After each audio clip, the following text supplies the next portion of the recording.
I know. Well, yeah. There's every night. I know. I know. Yeah.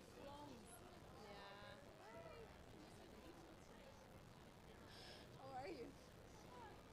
Yeah. Okay. Okay. Uh, yeah, I'm okay.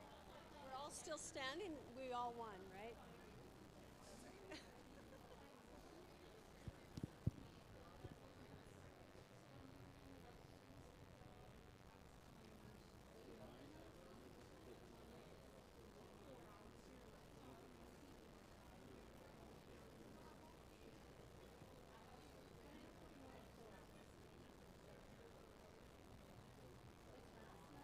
How are you? Good. You got questions? No, I was looking for Amanda.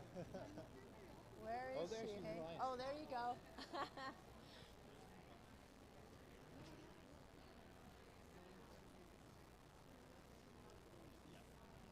Yeah.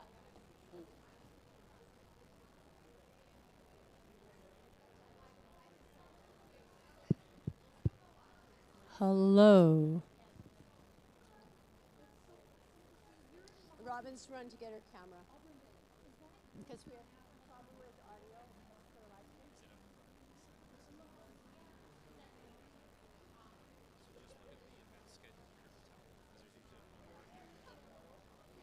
Where all have you been?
I think it's like brownies or something.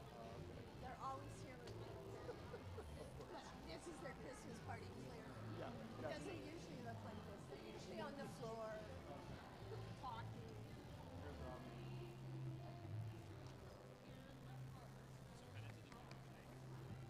Hey guys, did you want a paper copy of the packing list? It's always good to have them.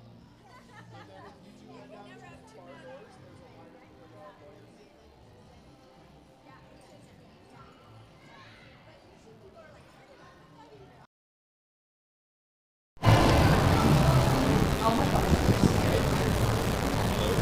She can't get in.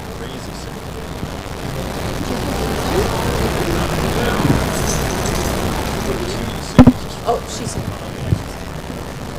How long does it take you to, Robin? How long does it take you to turn it on? 2 seconds. 2 seconds? Okay, I'm going to kind of start it.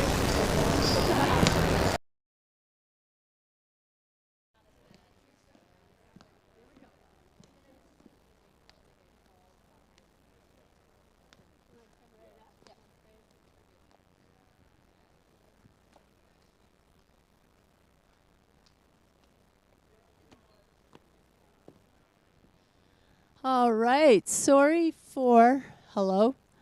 Here we go. Welcome. All right. Well, sorry for that slight delay. We're trying desperately to record this session. And it seems to always happen when junior high is trying to record a meeting. Everything works against it. So thankfully, Robin is here and ran to get her trusty camera. So we're pretty much set so we can record this. You are welcome to not stand in line or just have a seat down here if you guys want and just Anyinye and Ken are going to be here all through the evening, and they're not going to leave till everyone in here everyone that is here gets their documents signed. So we're going to multitask, because then some of you, I know many of you had not yet had supper tonight because of our basketball schedule. So we're going to multitask. We're going to cover the information that's important to cover. And you guys are really brilliant people that I'm pretty sure can handle multitasking and waiting in line while we go through.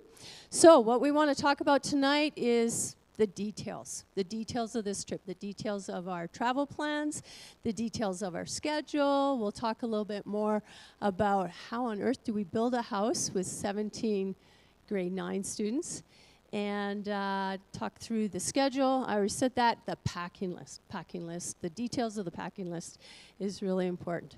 So I sent you an email today that has all of this information, but we'll go over a bunch of it, and then we wanted to make sure that that packing list is everywhere, so we gave you a paper copy. Let me introduce to you the team. The team is not all here. Our denomination that the school is under is operating their pastor's prayer retreat this week, and so Pastor Dave, Carla, his wife, Pastor Brooklyn, are all out in Banff participating in prayer retreat, which is super important.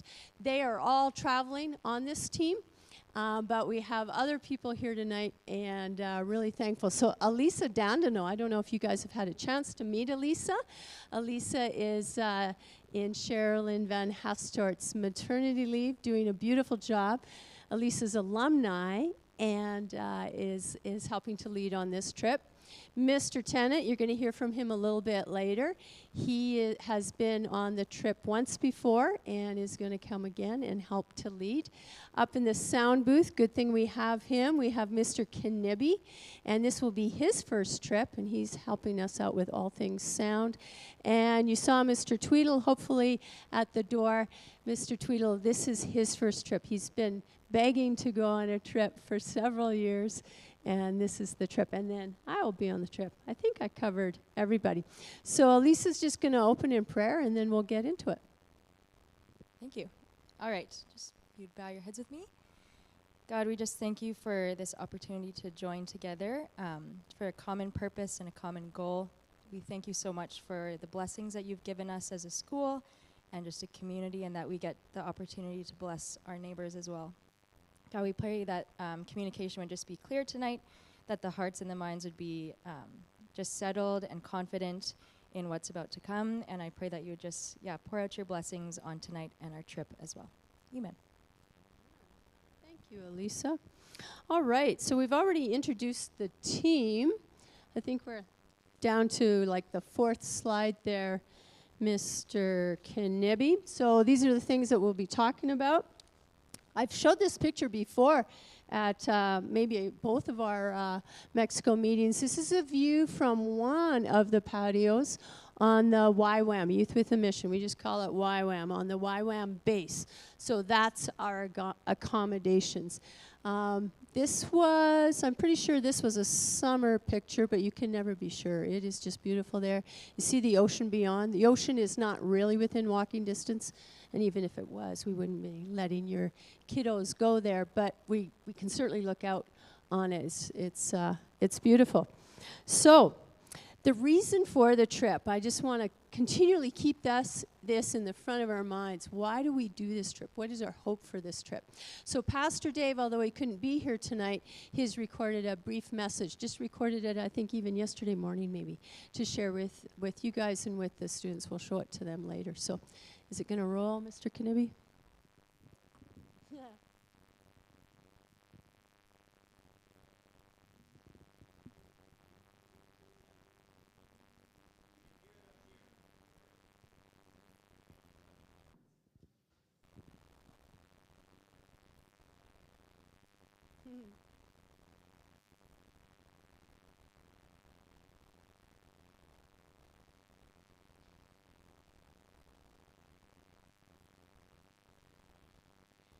Did we win, guys? Oh, sorry. I'm sure you tried your best.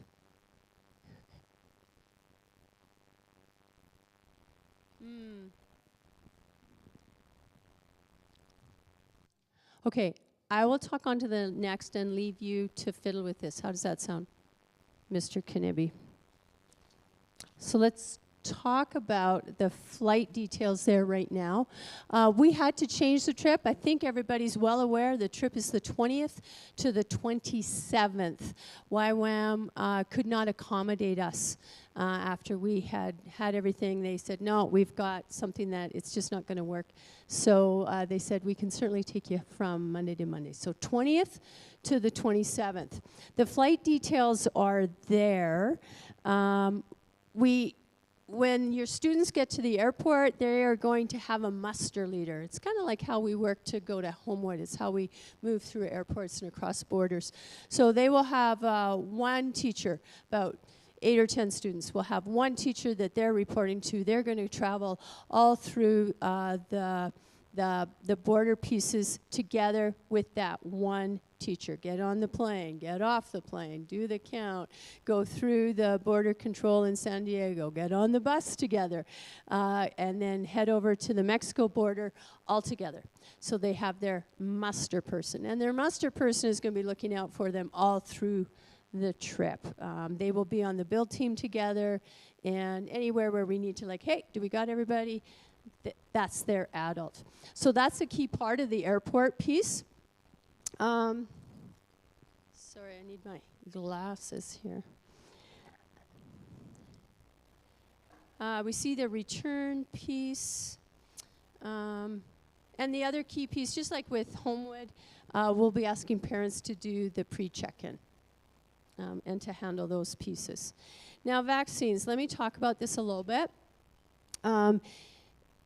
If your child is vaccinated, they need to have their proof of vaccine. It can be a paper copy or it can be on their phones. We will have students traveling with their phones on travel days.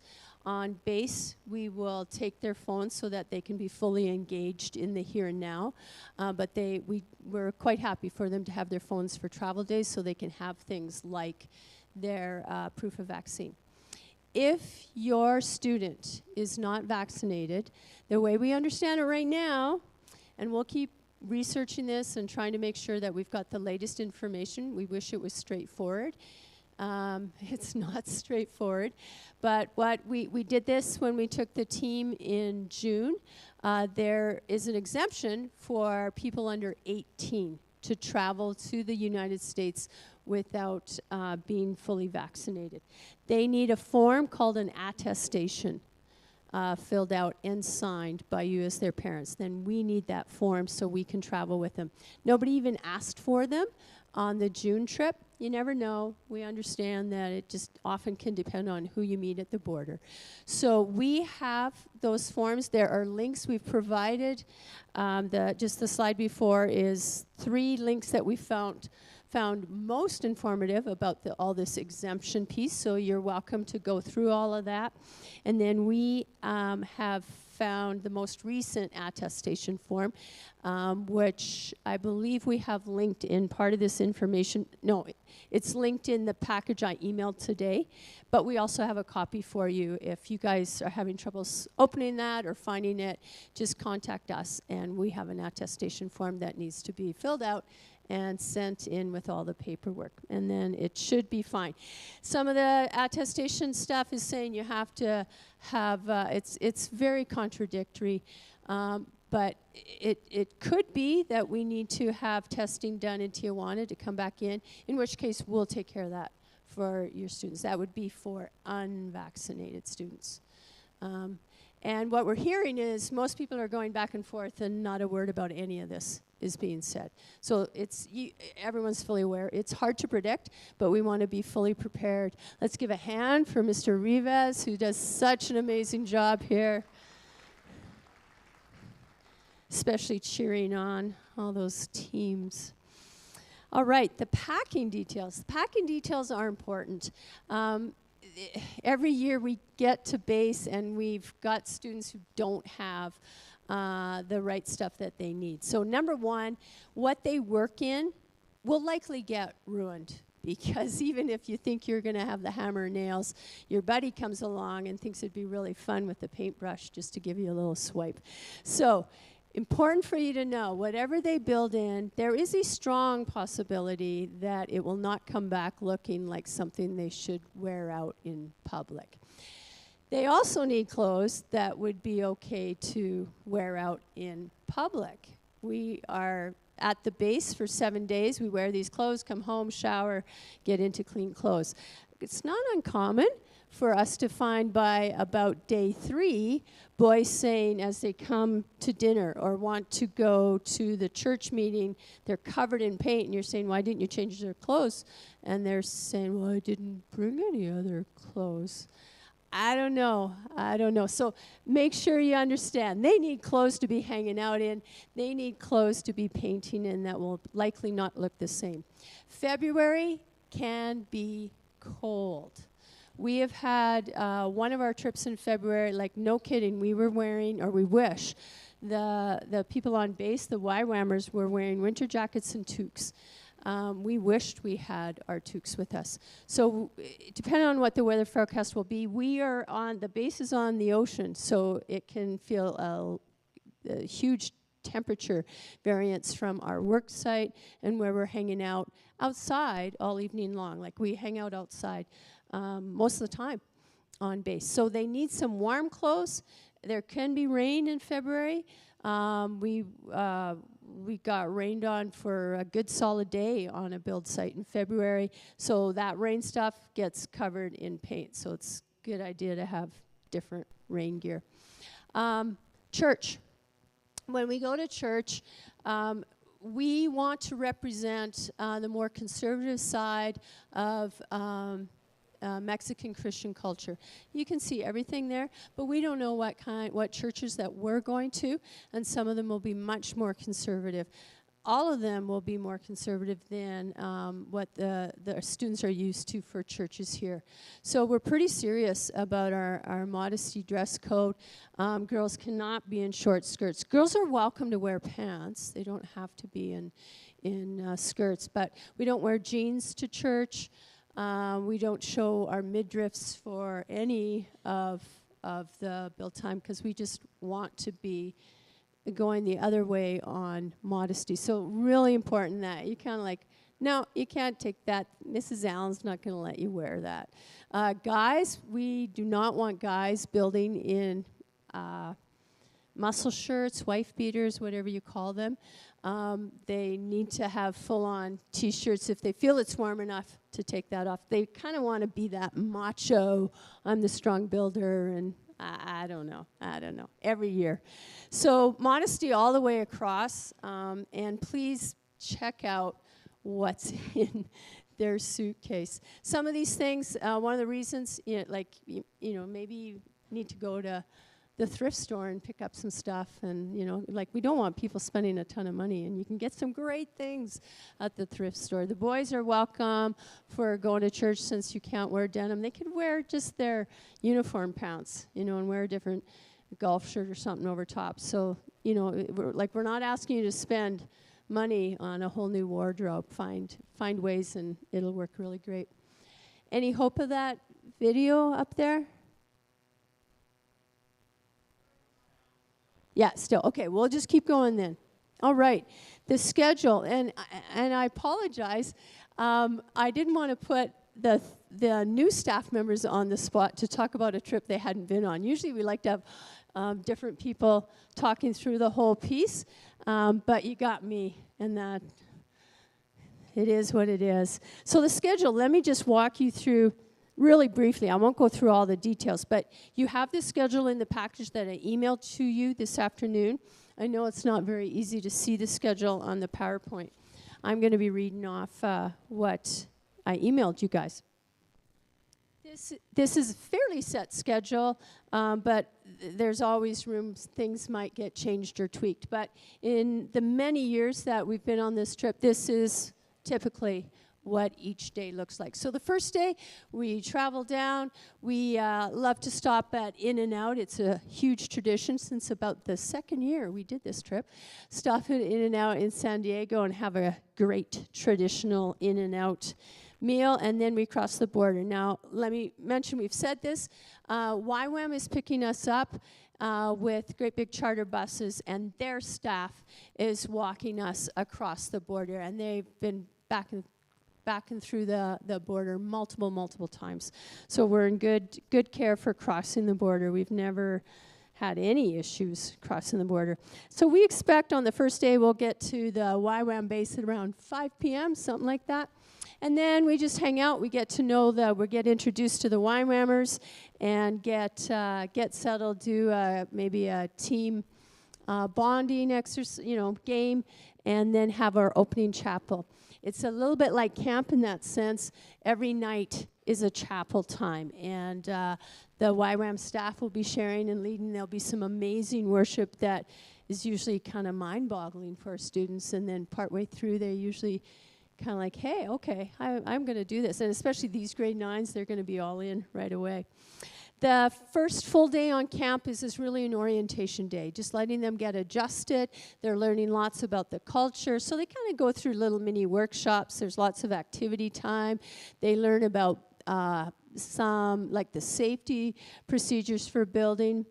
And they also do some preparing for when they do ministry at church. One of the key things that they love to get our students to do, and Mr. Tennant is amazing at getting them to do it, they like to have our kids find a Bible story and then act it out, and then have a student ask the children, learn to ask the children, so what was the story about? So it's kind of this simple little how to tell a Bible story to children. And so it takes our students about, 2 hours to put each group puts together their own Bible story, and then we act it out for each other.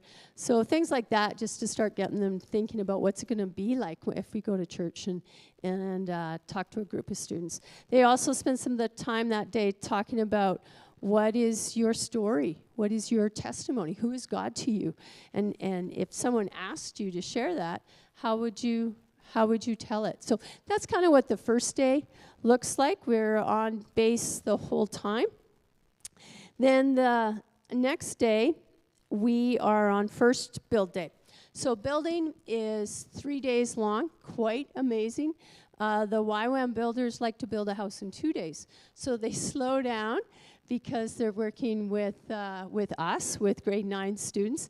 And they are so good at coming alongside, and the students feel like they built the house, which is really crazy, right? Like you think they're putting up trusses, they're roofing, they're doing the electrical, framing, doing the finishing, they're doing the painting. They're doing the painting alongside the families. The families love to get involved, and so the little kids are painting their walls and everything. So that's really what we do for 2.5 days. So Monday we're traveling, Tuesday's orientation, Wednesday, Thursday, Friday, we will be building. We come back, we are so tired, and having supper, flopping on the soccer field, and then, well, actually not the grade 9s, the adults are. The grade 9s are running around still, ever energetic, and then we'll have a chapel time. On the last build day, we tend to be finished up sometime mid-morning, and we buy furniture packages to take to provide something inside their houses. And so the furniture package involves a bunk bed that it's a double on the bottom and a single on the top, so 3 people could sleep there. Think IKEA, so they got to be put together. So our students are trying to figure out how to put that together. Sometimes that's the biggest task of the whole thing. There's a kitchen table with chairs, again, have to be put together. And a little stove, like a really little stove that would fit in a trailer, and usually propane to get the stove going, and then some bedding and some curtains and a clock and some dishes. So that's what goes on, kind of the finishing touches on the last day. But at the same time, there's a group of students who are selected. Sometimes we just put their names in a hat. So each team will have a group of students that will take the families to the grocery store. And the families get to go through and pick up some groceries. And usually it looks like this.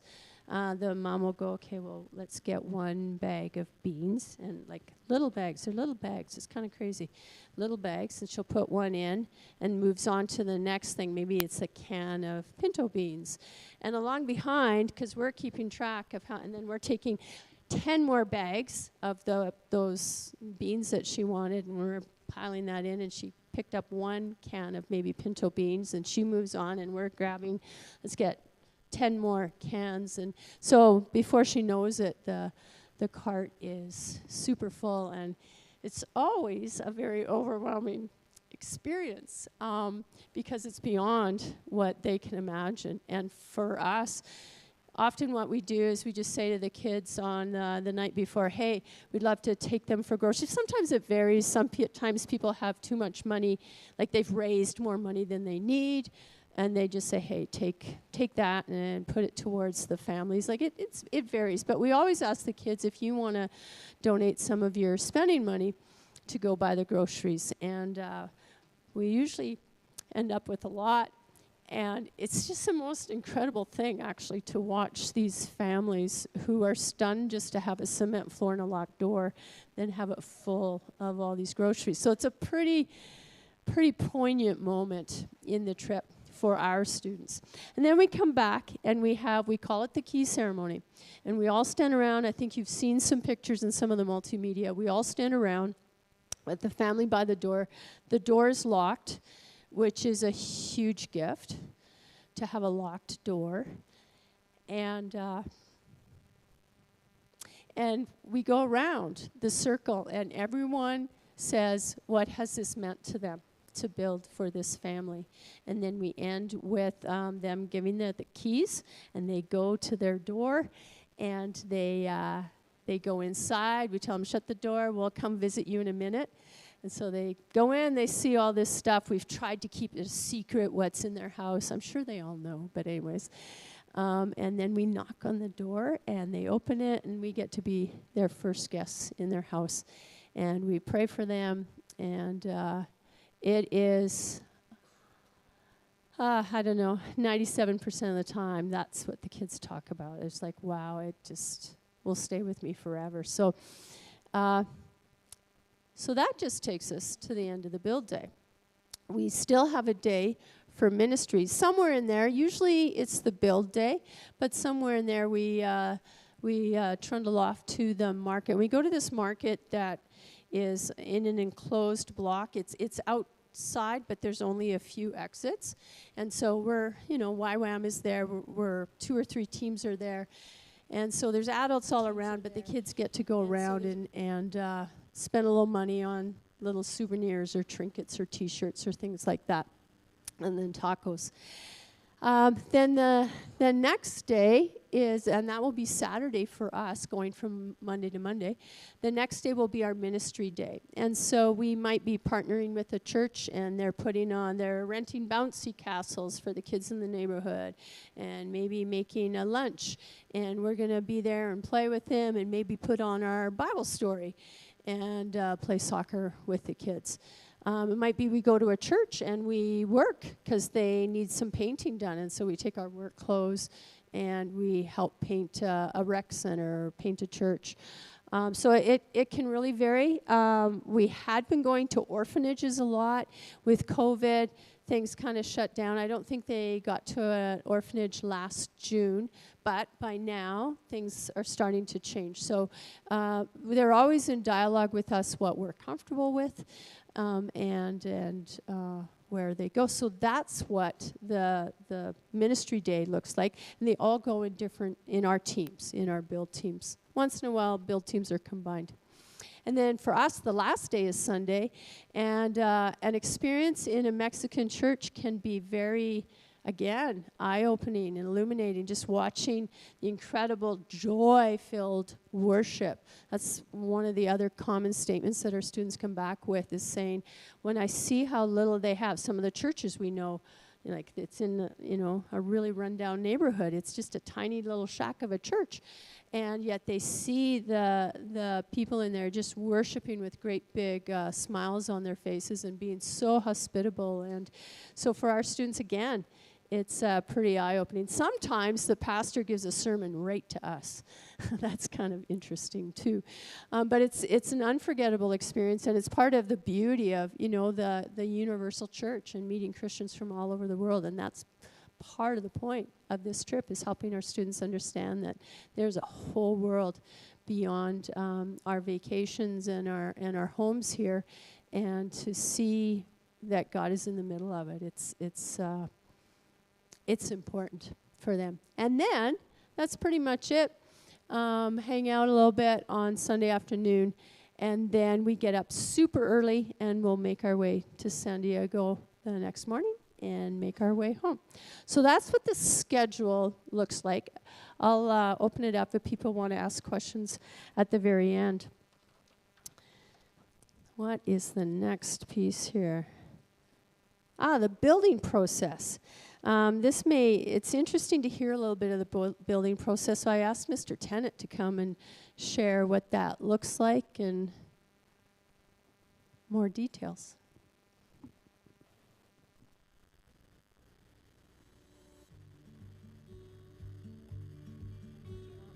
Way back in the summer of 1995, which I guess makes me old, I went on, I think at that point, it was the second ever GCA missions trip partnership with YWAM and the San Diego Baja region to Mexico, to Tijuana. Back then, it was really different than it is now.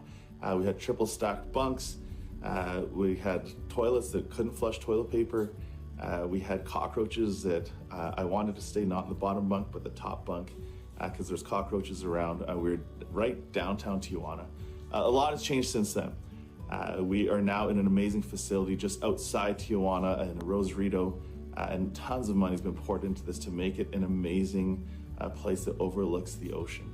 And I'm excited once again to be a part of this trip in taking students in grade 9 to really experience Jesus in a way maybe they've never experienced before.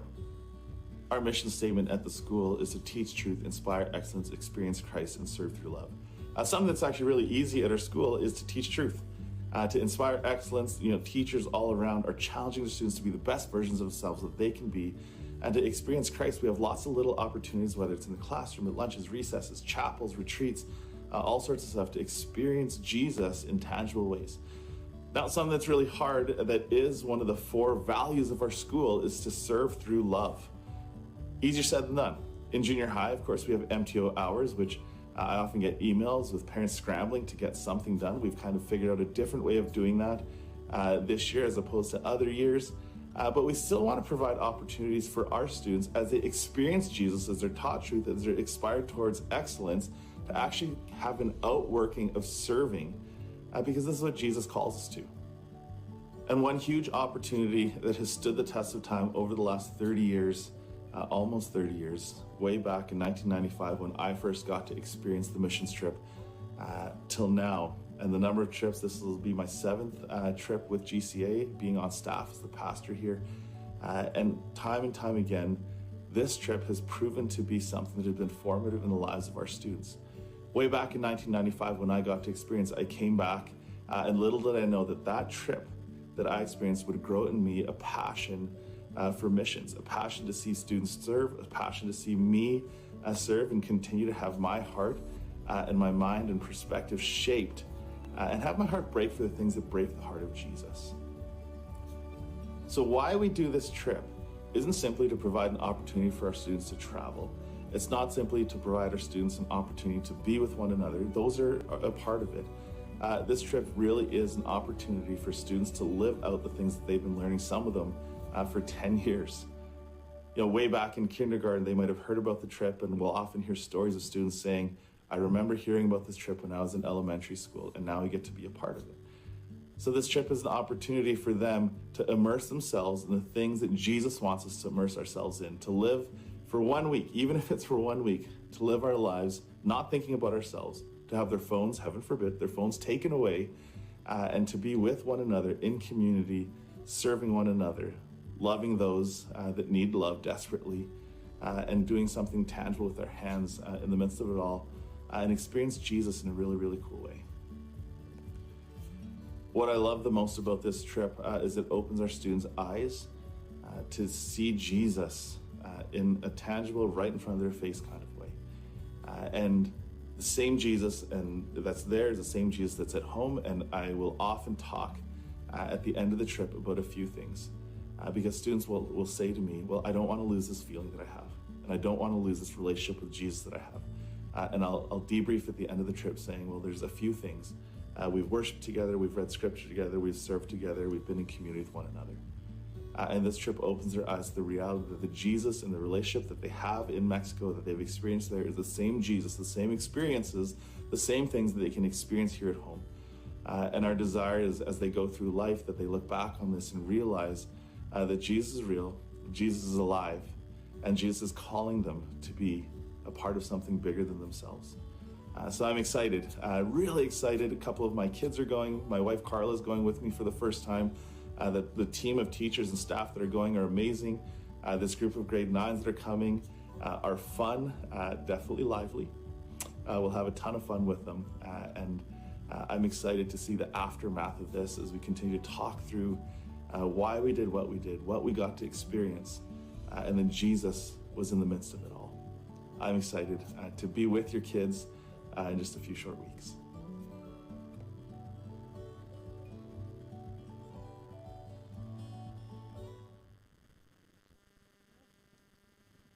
Okay, I was saying that I don't really have an awful lot to add to what was said. 2 of my children have been on the trip, and it really did make a big impression on them. The last time I went on the trip, my son was there, and I actually distanced myself from him, so I made sure he was on a different build team, and he did his thing. And he still talks about it. He still has a positive thought about that. So I think that speaks volumes. If I brought my kids, then I do really believe that it's a great trip. But basically, the building situation is this. I used to do a bit of building to work my way through school. I did roofing and I had my own company and that kind of thing. So it's a real reunion for me to swing a hammer and be happy like that. But basically, it's an education even just in building. Like when we arrived at the site, there's a concrete pad that they've poured beforehand. And there's basically just a big pile of wood and different building materials. The YWAM people provide us with 2 or 3 people to guide us through what's going on. They usually divide us up into different teams that are like one team might be working on the trusses, on the roof, on the walls, on even doing some really basic electrical and that kind of thing. And we work. And it really turns out to be one of the highlights of the trip in the sense that when you get there, you're really struck with the people there, at least the team that the family that we helped last time, they had nothing. It was nothing. It was an 8-foot by 4-foot by 4-foot plywood shack. That's all they had. And to leave them with a house that looks like a house, like it's pretty solid, and they can lock their door and they can start to accumulate some wealth. There was even some stories I had heard that YWAM was having some trouble with the local council or something, and some of the neighbors were complaining about the bass that they were too loud or something like that. And then one of the councilors stood up and said, you know, many years ago they built a house for me. Leave them alone. So it's made an impression in that part of the world. So there's something very simple about the idea that we're just trying to do something good. These people have very little. We're going to build them a house. And there's just something just very special about that. And sometimes I think in our professional Christianity that we live in here, you know, it's hard to contribute in a meaningful way, and yet you get a chance to contribute. They are going to have a house. They are going to remember this forever in their family, that they have a little house. They have a little house, and that can be the start of something, of getting their kids to the next level. So it's quite good, and the kids get to learn how to use a hammer and nails. We usually keep the saws with the leaders so that everything is nice and safe. But, you know, it's really interesting to see a pile of wood turn into a house in just a few days. And the people are very appreciative of it, very appreciative of it. So it was a really good experience for me to be on it. I honestly was a little cynical going into it because, you say, oh, all this money could have been used a little bit different, but it really changes our kids. It really changes our kids. And that's invaluable. So the way the whole thing works together is really quite excellent. So that's my little piece of the build team, and I'm looking forward to being there again this year. Thanks, Mr. Tennant. So the families will be selected pretty soon. I expect early January. We will be sent the little biographies of who our families are, how many kids are in their families, and so we can begin praying for them by name, and we can begin jostling over who's going to get which family, which build team. So our build teams will be announced very shortly. We will begin meeting as a group of Mexico going students at lunch hour once a week. And we'll be having conversations about how to prepare. We'll talk about the packing list. We'll talk about how should we conduct ourselves at a border, what not to joke about at a border. We'll just talk a little bit about the families, talk a little bit about the Spanish culture, the Mexican culture, and we'll pray. We'll begin just praying together in our teams and meeting together in our teams to begin that bonding process.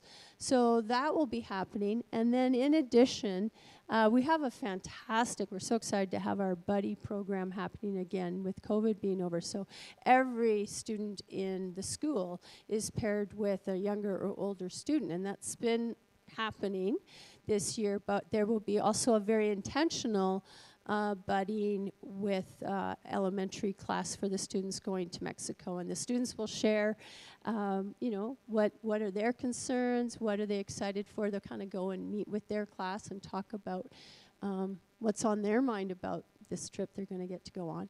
And then the class will pray for them, continue to pray for them. And then when we come back, the students will go back to that class and share some pictures and share some highlights about what they saw. So the hope is that we'll be building this impact that the younger kids, not just like, will I get to go to Mexico? I hear there's this trip, but that it'll come more alive to them. And our students, our grade 9 students will have that benefit of testifying to it already. What was this trip? And sharing with the younger students what this trip has meant to them. So that's another part of the whole process. That's why we love a February trip, so that we can come back and share with the students that are still here instead of they go in June and we don't see them again. And then the other piece about a February trip is so that we can be discipling our students. A lot of times they've made some commitments that they really want help to follow through in their walk with Jesus. And so Dave and others will be meeting with anyone who wants to come at lunchtime just for a time of discipleship and continuing in their journey. All right. Mexico travel vaccines. Sarah has been very patient here. We're really thankful. First of all, we're really thankful also for our notaries, our lawyers.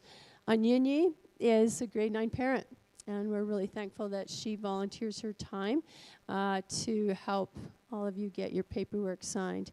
And this is Ken Keeler. He's a familiar face if you're old around here, because he was sharing today with our staff in devotions, and he has a history of the school, his family, of 35 years or 39?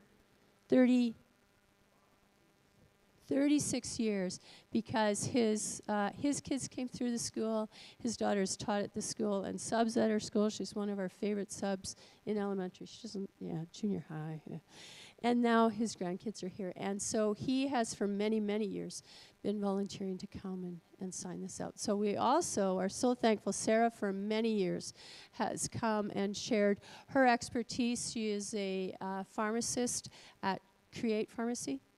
and has all the know-how about what should we be planning or taking along for going to a place such as Tijuana.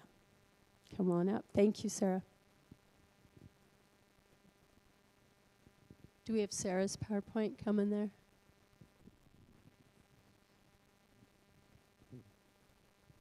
Hi there. I'll try and make this fairly quick because I'm sure you guys want to go home. So yeah, I work at Create Pharmacy. I've done this presentation for about 5 years now, and it's been great because I've had an opportunity to not only get to know the great 9 kids, but they sometimes will come back for their boosters, so then I get to hear all the stories about what a great time they had and everything they learned just while they were there and how it changed their lives. So yeah, I'm just gonna try and go fairly quick, but if anybody has any questions, you're more than welcome to just ask me after. So these are some of the topics I'm gonna kind of go over in the presentation. We can just go on to the next slide. Traveler's diarrhea. If anybody's been to a third world country, they know traveler's diarrhea can really affect the trip. It's the #1 travel-related illness. Mexico is a country with moderate risk. I understand that YWAM, it's all, I haven't heard any major horror stories at all. I think it's pretty good there, but I know they do go off-site to a taco bar 1 or 2 nights while they're there. So I just like to inform you, and then you guys can decide if it's something you want. So the symptoms of traveler's diarrhea last between 3 and 5 days, and it's usually caused by E. coli, and the rest are caused by parasites and viruses, but more than 80% is E. coli. And we can go on to the next slide.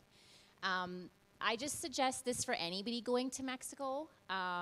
Don't drink tap water. Don't eat anything that's been washed in the tap water.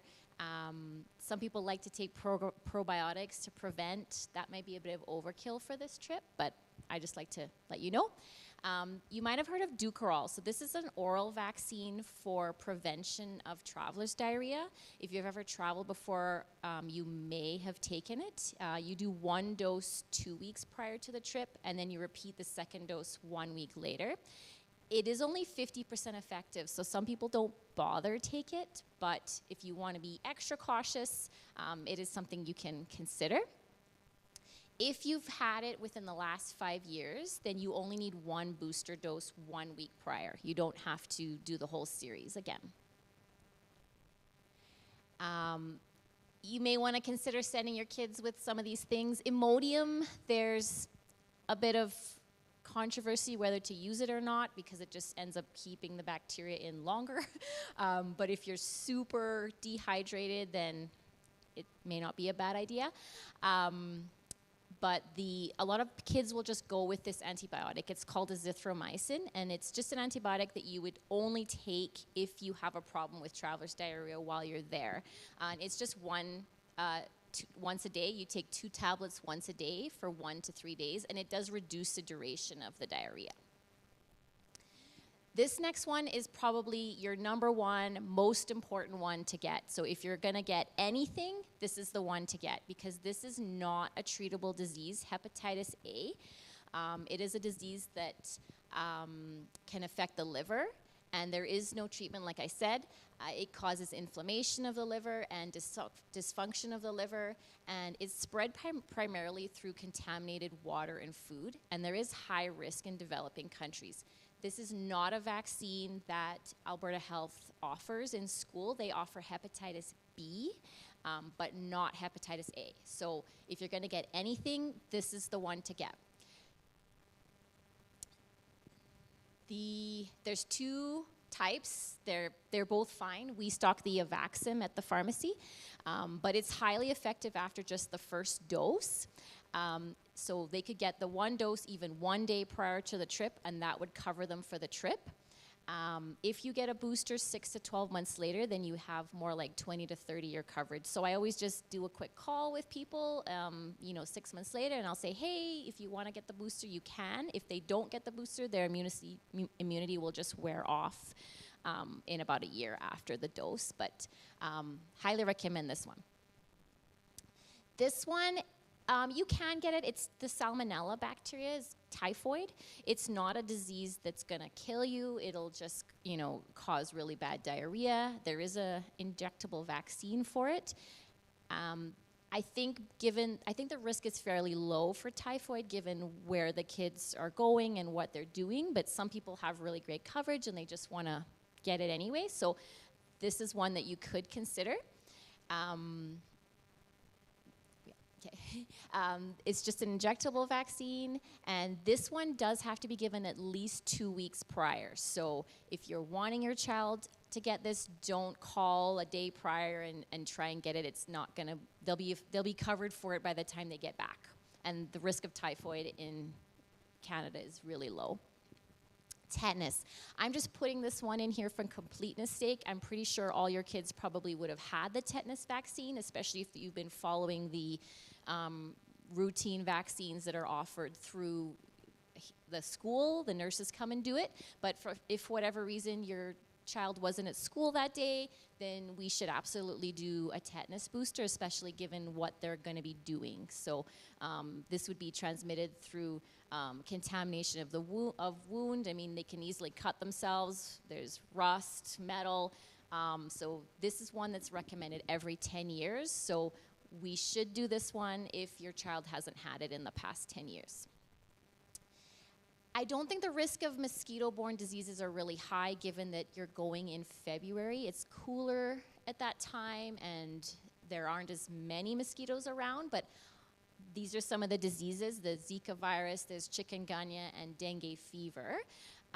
They usually bite during the day, but they bite more first thing in the evening, first thing in the morning, and then as the sun is setting in mid to late afternoon. And these diseases make you just feel like you have a really bad flu. They're not in young, healthy kids that are not immunocompromised. It's probably not going to be a problem, but if you can prevent it, it's always better. We can go into the next slide. So I just suggest setting them with some Deep Woods Off or something like that and just encourage them to, spray early in the morning if they're working and they see there's mosquitoes around, or later in the afternoon. And then there's just some things you can do to prevent, like, not leaving open stagnant water around because that acts like a breeding ground for the mosquitoes. And then the other thing I suggest is always applying insect repellents after the sunscreen because the effectiveness of the repellent reduces more rapidly than the sunscreen. So sunscreen first, then the Deep Woods Off. You can go in. Yeah, so this is just sort of a summary of everything. I guess I won't need to repeat, but yeah, so I've just kind of gone over whether you need it 1 day prior or 2 weeks prior. So the typhoid and the Dukoral is 2 weeks prior. The hepatitis A can be done as late as 1 day prior. Yeah. And then these are just some of the general costs for everything. I do find most GCA parents have insurance through work. And most of the time, it's no charge at all if you have really good health, drug coverage. And we can absolutely bill your insurance plan for any of these things. But if you didn't have insurance, this is sort of approximate cost for everything. And that's it. Any questions? If you think of anything, you're more than welcome to call. I think Colleen often sends this presentation out, and you're more than welcome to send it out. So if any of you want to email me, or you're welcome to call the pharmacy, and we can go over everything again, or answer any other questions that you didn't think about. Yeah. No problem.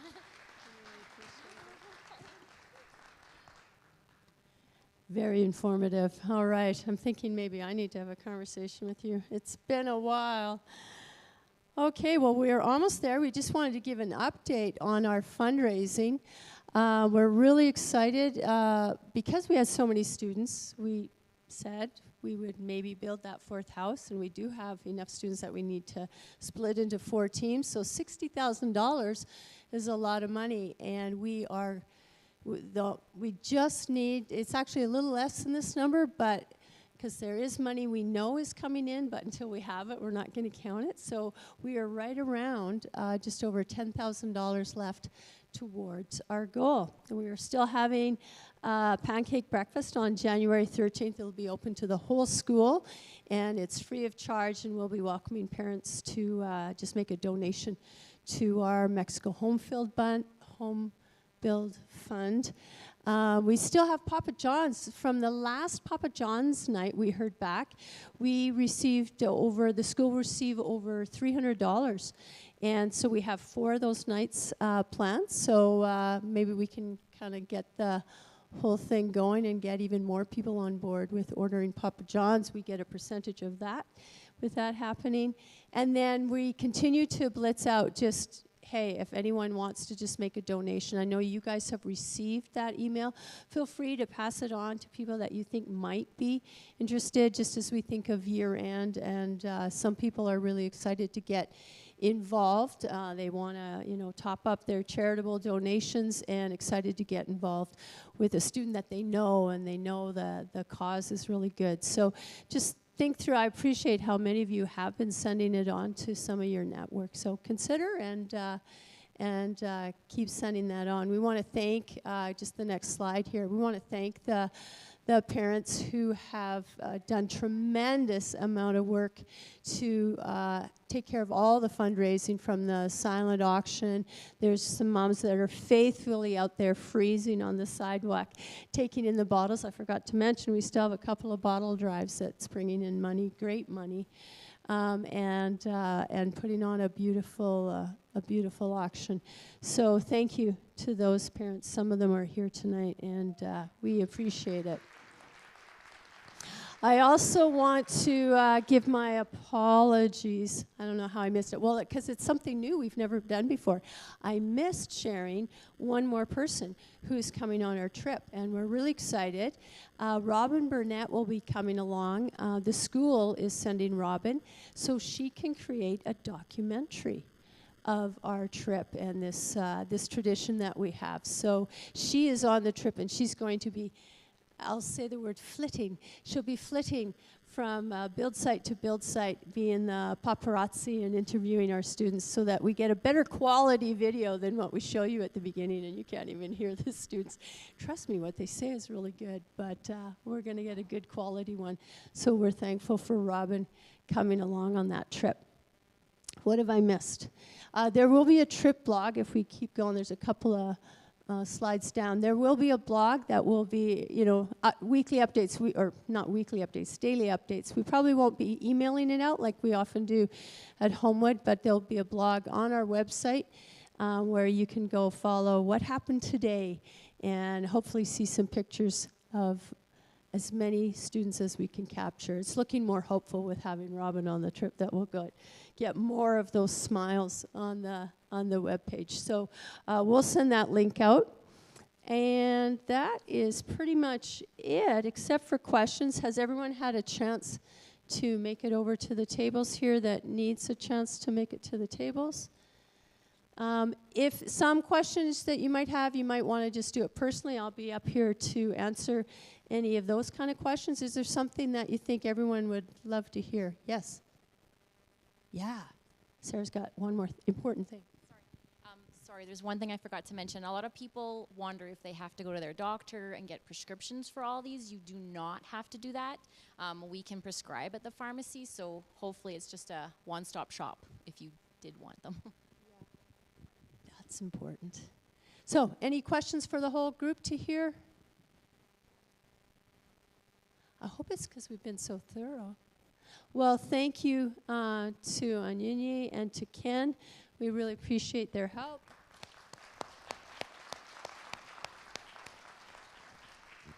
And thank you to Sarah and everyone who's helped make this happen. Thank you to our team who's here, and thank you to the basketball parents who've been running all over the city and haven't had supper yet. We'll let you get out of here. I'll be here. Oh, there is a question.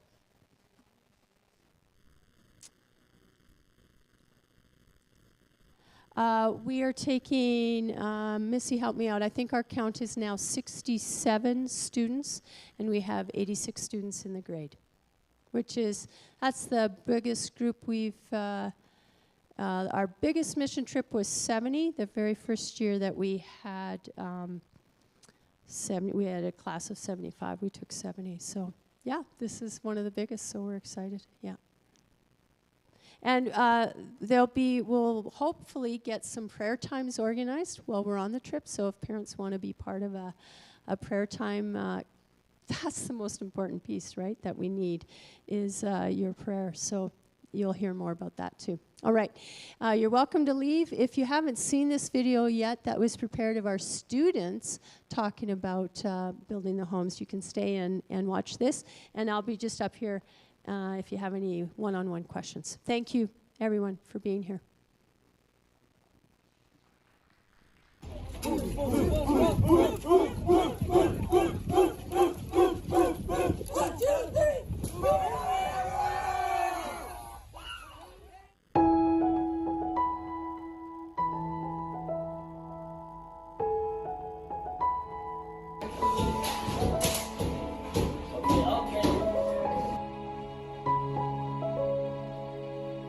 So the trip basically is we go to Mexico and to build houses for the people who can't afford houses and are living in a rough space right now. Out in Tijuana, they don't have much, not nearly as much as we have here. And so I think it's really good that we get to go out there and help them. Building houses, going to local churches, and maybe going to an orphanage. And just seeing what God can do with so little. Because like we're just building houses, but it means so much to those people.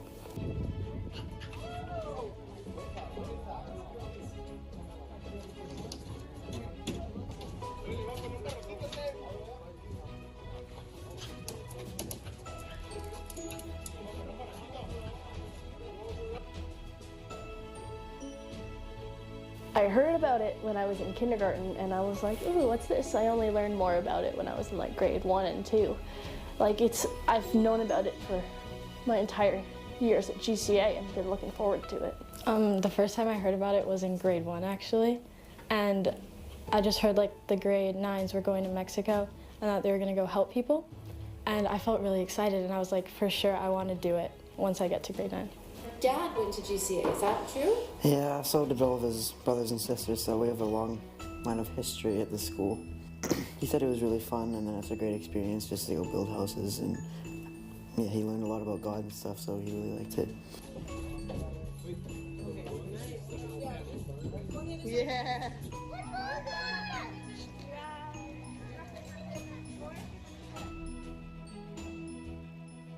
Through my service, I hope to give people just like hope.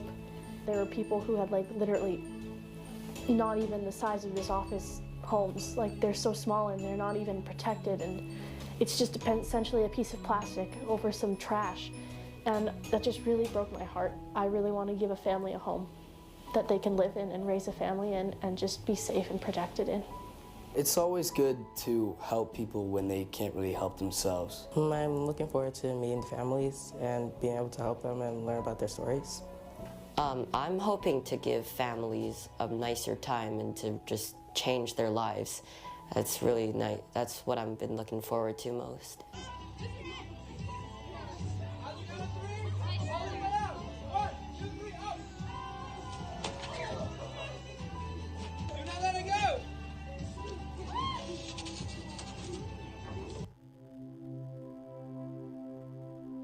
The most important part of this trip, I think, is to change someone's life and also to change ourselves, because this is all for God.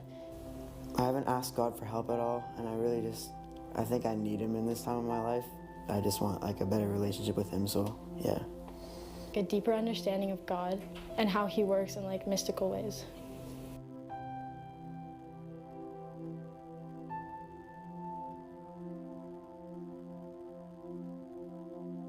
It's like you're seeing a whole new world in front of your eyes, and it's like, I need to help with this.